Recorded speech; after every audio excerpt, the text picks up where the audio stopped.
Today I'm announcing that Canada will match the United States tariffs dollar for dollar, rate for rate.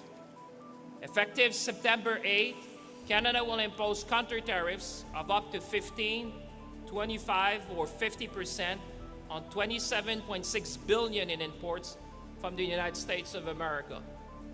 For each product, our tariff would match the American tariff on the same type of Canadian good.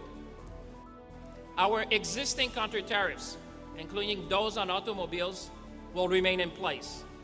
Canada's remission framework will also remain available to mitigate unintended consequences for Canadian businesses. Canada's counter-tariffs are designed primarily to provide protection for Canadian industry impacted by U.S. tariffs and allow them to compete against U.S. products in the Canadian market. It's all about fairness, it's all about level playing field, it's all about supporting Canadian workers and Canadian businesses. And so our government is introducing a $7.5 billion package of new enhanced measures. So this package includes a lot of support through different agencies. So if you're a small business right now, you have to contact either your regional development agency or the BDC, which you're potentially already working with. Small businesses through the regional development agencies will have access to $3 million of non-repayable loans, so basically grants for $3 million, and up to $2 million of interest-free loans. And the businesses that will be able to have access are around those that will have $1 million in revenues. For many of you watching us right now, you may ask yourself, what can I do? What can I do to help?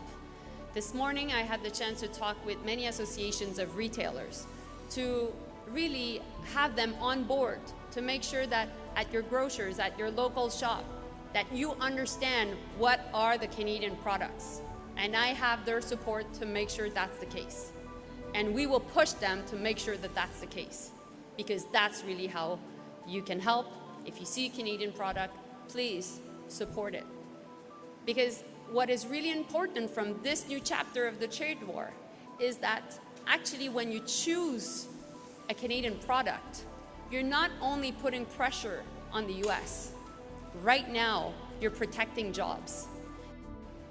When we're looking at the counter tariffs, we're looking first at protecting the businesses that are affected here, because if they were exporting to the US, we need to make sure that the competitors don't have access to the Canadian market in a better way than their own, products. And that's why the retailers need to show that the product is from Canada.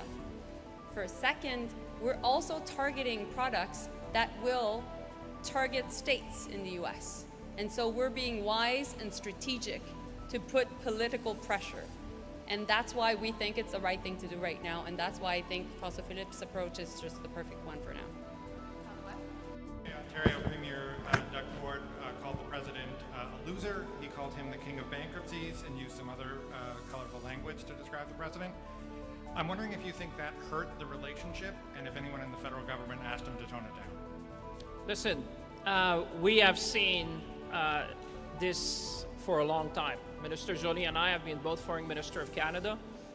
We have been engaging with the U.S. administration for a long, long time. And one thing I've learned is not to comment on every remarks that is being made on either side of the border. My job, our job here this morning, is to fight for Canada. Bien, premièrement, juste pour répondre à la question en français, on aime les Canadiens français, on aime les Québécois. Là, c'est pas une question d'amour, c'est fondamentalement une question de souveraineté. D'être capable d'avoir un pays qui est capable de protéger sa culture et son fait français.